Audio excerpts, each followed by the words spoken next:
తిరుపతిలో new update ఏంటంటే యాక్చువల్గా ఒక 10,000 టోకెన్స్ SSD టోకెన్స్ అని చెప్పిస్తున్నారు.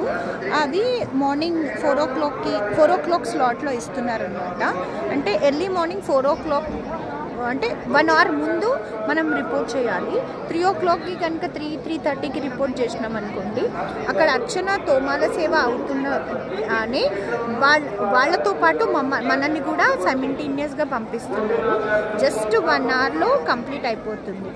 అండ్ ఒకవేళ మీరు వచ్చి ఇక్కడ అంటే రూమ్ దొరకకుండా ఏమన్నా ఇబ్బంది అవుతున్నప్పుడు హాజీరామ్ మఠ్ అని చెప్పి ఒకటి ఉంది.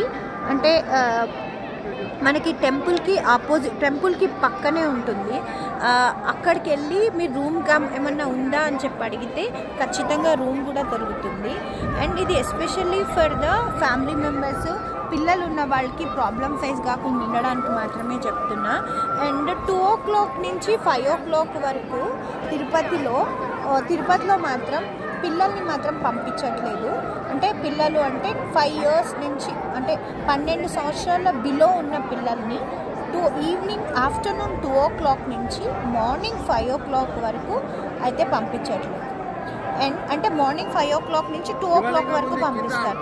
ఆ టైంలో కొంచెం యానిమల్స్ అనేవి రాదు. అండ్ ఇంకొక అప్డేట్ ఏంటంటే తిరుమలలో మనం క్రౌడ్గా వెళ్ళాలి అని చెప్తున్నారు. క్రౌడ్ అనేది ఎందుకు క్రౌడ్ మెయింటైన్ చేయమంటున్నారంటే ఈ పులులు అటాక్ చేస్తున్నాయి అని చెప్పి దాన్ని ప్రివెంట్ చేయడానికి మాత్రమే క్రౌడ్గా వెళ్ళండి మీరు అని అంటున్నారు. అంతకుముందు ఒకళ్ళొక్కళ్ళమే కూడా వెళ్ళేవాళ్ళం. ఇప్పుడు ఖచ్చితంగా ప్రతి దగ్గర అంటే ఎక్కడైతే కొంచెం రిస్క్ జోన్ అనుకుంటున్నారో అక్కడ పోలీస్ వాళ్ళు ఆపేస్తున్నారు. అండ్ ఆపేసి మీరందరూ గుంపుగా వెళ్ళండి అంటే ఒక 50 members గ్యాదర్ అయిన తర్వాత, ఒక 30 members అన్న గ్యాదర్ అయిన తర్వాత మాత్రమే పంపిస్తున్నారు. ఇవన్నీ అప్డేషన్స్ ఇవన్నీ ఎందుకు జరుగుతున్నాయంటే భక్తుల సౌకర్యార్థమే జరుగుతున్నాయి. కాకపోతే ఇక్కడ ఒక చిన్న డ్రాబ్యాక్ ఏంటంటే ఛార్జింగ్ పాయింట్స్ అయితే అస్సలే లేవు, ఎక్కడ కూడా ఛార్జింగ్ పాయింట్స్ లేవు. ఇంకొకటి వాటర్ కూడా ఉంది, బట్ అప్పుడంతా అదైతే అనిపించట్లేదు. అండ్ ఇంకొకటి అయితే చెప్పగలుగుతున్నాను, అంటే నేను జగన్ గారు గవర్నమెంట్ ఉన్నప్పుడు నేను నడక మార్గం వచ్చిన అప్పుడు మినిమం బేసిక్ ఫెసిలిటీస్ కూడా లేకుండుండే. బట్ ఇప్పుడు మాత్రం ఖచ్చితంగా భక్తుల కోసం చాలా ఫెసిలిటీస్ ప్రొవైడ్ చేస్తున్నారు. ఎస్పెషల్లీ SSD టోకెన్, అది కూడా 10,000 టోకెన్లు. 10,000 టోకెన్లు వితౌట్ అంటే ఫ్రీ దర్శనంకి సర్వదర్శనంకి ఖచ్చితంగా 6 hours to 7 hours టైం పడుతుంది. ఇది ఏం చేశాడంటే 300 rupees టికెట్ కూడా కాకుండా బ్రేక్ దర్శనం ఎట్లుంటుందో అట్లా 4 o'clock అంటే 4 o'clockకి మనం వెళ్ళి రిపోర్ట్ అంటే 3 o'clock 3:30కి వెళ్ళి రిపోర్ట్ చేసామనుకోండి, 4 o'clockకి కంపార్ట్మెంట్ ఓపెన్ చేస్తున్నాడు. ఒక 5 to 6 కంపార్ట్మెంట్లో మనం ఫిల్ అవుతున్నాం. ఫిల్ అయిన తర్వాత ఒక్కొక్క కంపార్ట్మెంట్ని వాడు పంపించేస్తూనే ఉన్నాడు. ఎక్కడ మనం ఏం ఆగట్లేదు. జస్ట్ ఒక ½ an hour అంటే 300 rupees టికెట్కి డైరెక్ట్గా మన స్లాట్ ఎట్లా అయితే ఆ టైంకి వెళ్ళిపోయేవాళ్ళం, సేమ్ ఇది కూడా అంతే. కాకపోతే 10,000 people గ్యాదర్ అయ్యే వరకు ఈజ్ గివింగ్ సమ్ టైమ్ అనమాట. హార్డ్లీ 300 rupees టికెట్ కోసం అక్కడ రష్ లేకుండా ఎవరికి వాళ్ళం వెళ్ళేవాళ్ళం. ఈ 10,000 ఈ SSD టోకెన్లో ఏదైతే టోకెన్ వేసుకుంటున్నామో సర్వదర్శనం టోకెన్, ఈ దానికి ఏమవుతుందంటే కొంచెం తోస్తున్నారు. అంటే ఇంకా పబ్లిక్కి అవేర్నెస్ లేదు దీని గురించి. సో సంథింగ్ ఈజ్ హ్యాపెనింగ్ అని చెప్పి అన్నట్టు దేనికో కొంచెం అయితే తోయడం బాగా జరుగుతుంది. అది తప్ప ఇంకేమీ డ్రాబ్యాక్ అయితే లేదు.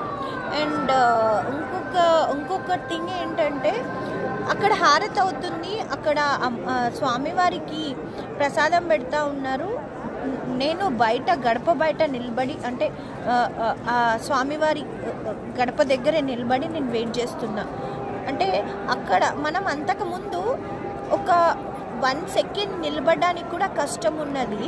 ఇప్పుడు ఏమవుతుందంటే ఆల్మోస్ట్ అట్లా ఇట్లా అయినా సరే కానీ ఒక 5 to 10 minutes గర్భగుడిలోనే మనం ఉండగలుగుతున్నాం. This is the main advantage of this.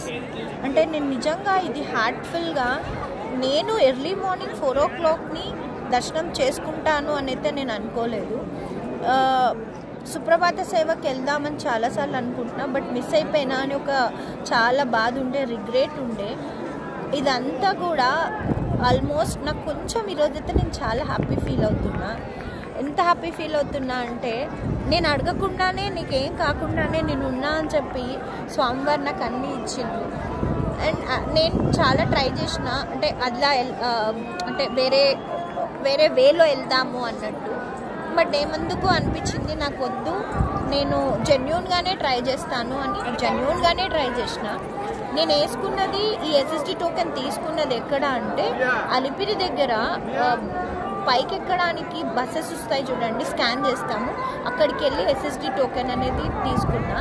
అంటే ఎవ్రీడే 9 o'clock వేస్తారంటండి, నైట్ 9 o'clock వేస్తారంట, నెక్స్ట్ డే మార్నింగ్ ఉంటుందంట. అయితే ఇప్పుడు ఏం జరిగిందంటే ఎప్పుడంటే అప్పుడే ఇచ్చేశారు, బికాజ్ ఆఫ్ క్రౌడ్ లేదు, మహాకుంభ్ కోసం అనుకుంటా, వెంటనే ఇచ్చేశారు. ఇది చూడండి వ్యూ ఎంత బాగా కనిపిస్తుందో నా బ్యాక్, అసలు చూడడానికి ఎంత కలర్ఫుల్గా ఉందో. అంటే నేను ఇంత మంచి దర్శనం చేసుకుని ఇంత పీస్ఫుల్గా నేను ఇక్కడైతే నాకు తెలిసి ఒక గత 5-6 సంవత్సరాలుగా నేను ఎప్పుడూ లేను. ఎప్పుడు వచ్చినా తిరుపతి వచ్చినా హరీబరీగానే ఉంటా తప్ప ఇంత పీస్ఫుల్గా, ఇంత లైఫ్, ఇంత అంటే బ్లెస్సెడ్గా అసలు నేను ఎప్పుడు కూర్చోలేదు. This is the first time. నేను నిజంగా చెప్తున్నాను, నా హార్ట్ఫుల్గా చాలా మంచి దర్శనం అయింది. ఐ స్పెండెడ్ చాలా time in front of God. అందుకోసం అని చెప్పి SSD టోకెన్ తీసుకోవడానికే ట్రై చేయండి. నేను చాలా భయపడ్డా, అంటే ఫ్రీ దర్శనము 6 hours ఇదంతా కాదు, ఎట్లా అవుతుంది ఏంటి అని అనుకునేసరికి దానికన్నా ఇది ఆల్టర్నేటివ్ అని చెప్పి ఇచ్చారు. ఫ్రీ దర్శనం మాత్రం సేమ్ అదే ఉంది, మళ్ళీ 7 hours కంపార్ట్మెంట్లో వెయిటింగ్ అదే ఉంది, అంత తొందరగా అయితే అవ్వట్లేదు. బట్ ఇది మాత్రం నేను చెప్తున్నాను కదా, 4కి రిపోర్ట్ చేశాను, 5 o'clockకి దర్శనం అయిపోయింది, నేను బయటకు వచ్చేసాను, లడ్డూలు కూడా తీసేసుకున్నా, అంత ఫాస్ట్గా అయిపోయింది ఈ దర్శనం. 1 hourలో మొత్తం ఫినిష్ అప్ అయిపోయింది. Please try for that. ఈ టోకెన్ దొరకడం కోసం అని ట్రై చేయండి. మరి ఆన్లైన్లో దొరుకుతుందా దొరకట్లేదా అనేది నాకైతే తెలీదు, దాని గురించి అయితే ఇన్ఫర్మేషన్ నాకు ఎవరేం ఇవ్వలేదు. ఇన్ఫర్మేషన్ తెలుసుకుంటా, దాని గురించి కూడా తెలుసుకుని నేను అప్డేట్ కూడా మీకు తొందరలో పెడతా. Thank you for watching. అంటే ఇది నా వండర్ఫుల్ తిరుపతి వ్లాగ్. అంటే నేను చాలా బ్లెస్డ్ ఫీల్ అయిన వ్లాగ్ కూడా. నా ఫేస్లోనే మీకు ఆ చామ్ అండ్ ఆ వైబ్స్ అనేది కనిపిస్తూ ఉన్నాయి. Thank you.